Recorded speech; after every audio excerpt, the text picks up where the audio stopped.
We're going to talk more about solution and organizing. Our next speaker is going to be Margaret Kimberley.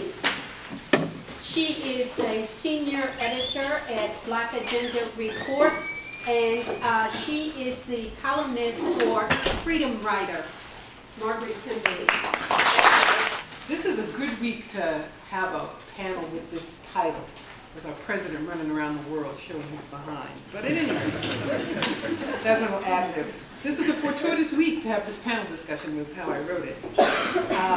If there was any doubt that America is an empire, an imperial power, the president certainly proved that point in recent days.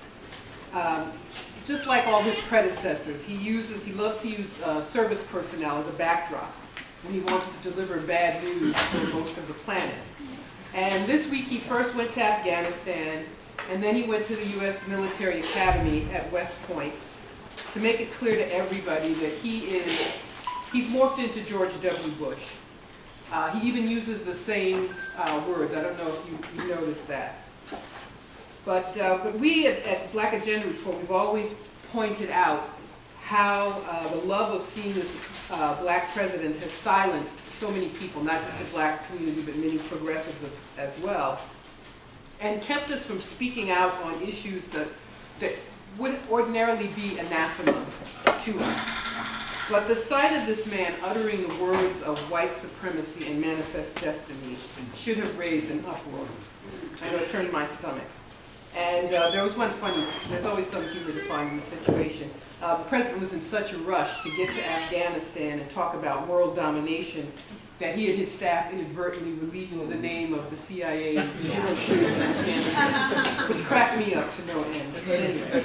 So why did he go to Afghanistan? Basically to say, we're going to stay here as long as we feel like it. The United States has been at war in Afghanistan for 12 years. I don't believe there's any other war that has lasted as long in our history. And he went on to announce that we'll never really leave. It stays extended till 2016, and then they'll leave X number behind, and it may be military troops who are taken, but the contractors will still be there. And he sounded more and more like Bush, as I said, who left office so unpopular that the Republican, marketing is still damaged by it somewhat in their odds of winning the presidency. But he sounded just like the reviled George W. Bush. He called, the president said America was exceptional and a nation that must always lead the rest of the world. My question to that was, exceptionally what? But like the imperialists of old, Obama made the claim for manifest destiny, Pax Americana, imperialism, call it what you want.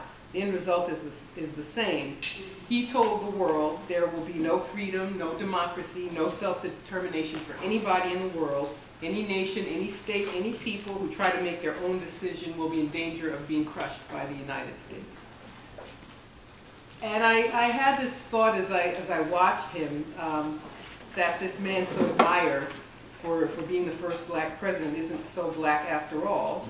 And I don't refer to his genetic background or anything, but just that the things he says are inimical to the history of what African-descended people around the world have stood for. And these are some of the things he said. Here's my bottom line. America must always lead on the world stage. The United States will use military force unilaterally if necessary when our core interests demand it. I believe in American exceptionalism with every fiber of my being. America is the one indispensable nation. In other words, F y'all. But we only have 2.5 more years. They'll be long years, though. But there are things to keep in mind.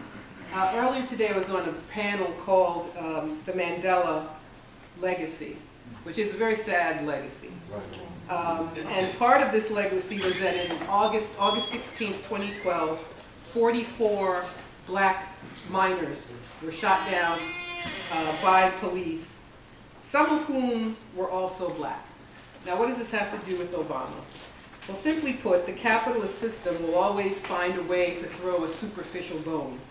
And one of those bones, so to speak, is having a black person in charge. So they'll let a black person be the president or prime minister or CEO or whatever big job they can think of, as long as the elites get to keep running the show. And that's what we have now, what we've had since Obama came to office, who was allowed to be president precisely because he promised the 1%, as they come to be known around the world, that he would do their bidding as assiduously as any of his predecessors who were white. And at this juncture in history, and this is where the crisis comes in, that bidding means propping up a very sick system. The very earth is sick with species extinction and climate change and food shortages and bees dying off. The capitalist world can't hold it together without creating new bubble economies or impoverishing millions of people all over the world.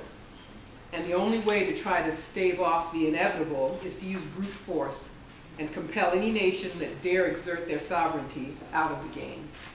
So Russia is encircled by NATO, and China is pressured, and countries like Libya and Syria are destroyed with the hopes of bringing about the goal of destroying Iran, which is what they hope is the next domino to fall. So whomever is president next will do what Obama is doing right now, redoubling his effort to make the world bend to America's whims.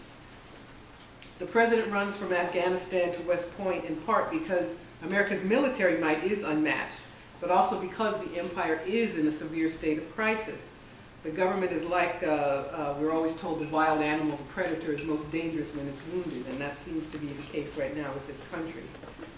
And we're seeing the wounds every day in the unemployment numbers and the declining wealth and income for black people in cities like Detroit's being declared null and void as cities.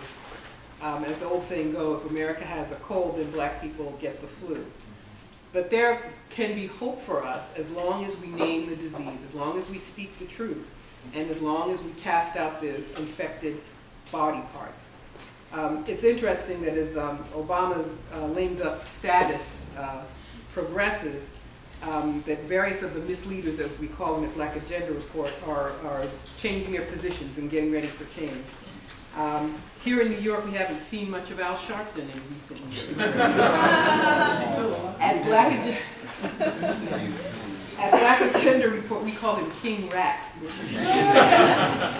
And please read it, we definitely make the case. He made a good living for himself, not saying anything about gentrification or stop and frisk, lest he offend his patron in the form of billionaire mayor.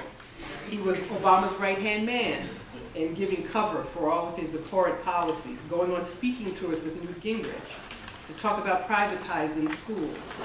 But now that Obama is on his way out, he slithers back into town, and he was doing what he used to do, holding a press conference with a young man who was a victim of police brutality. And it's a good thing for that young man to, have Sharpton's lawyer and file a lawsuit. I'm not against that. But we can't be fooled or silenced by these antics. We will go down the tubes with this rotten system if we're weighed down by the likes of Sharpton and others.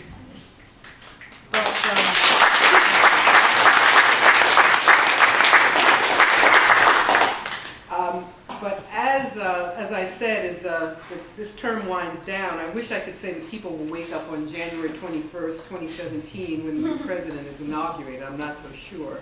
I'm not sure that Americans realize that their society is collapsing, but they know it at all, and that they know it is a symptom of this empire in crisis. We're already inundated, it's only 2014, we're already inundated with conjecture and rumor about 2016. Hillary or Jeb Bush, Hillary or Chris Christie. I don't think it matters very much. Nibbling around the edges won't change the character of this serious problem that we face. The only solution is to resist here in New York and in Detroit and in New Orleans. The catastrophe, they may use natural causes as in New Orleans, or the derivatives schemes to kill Detroit, but it's all the same.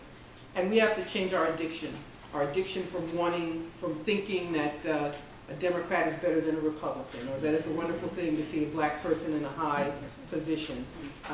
That addiction made the masses of South Africans in worse economic shape now than they were during the days of apartheid, and has silenced too many people during the years of Obama.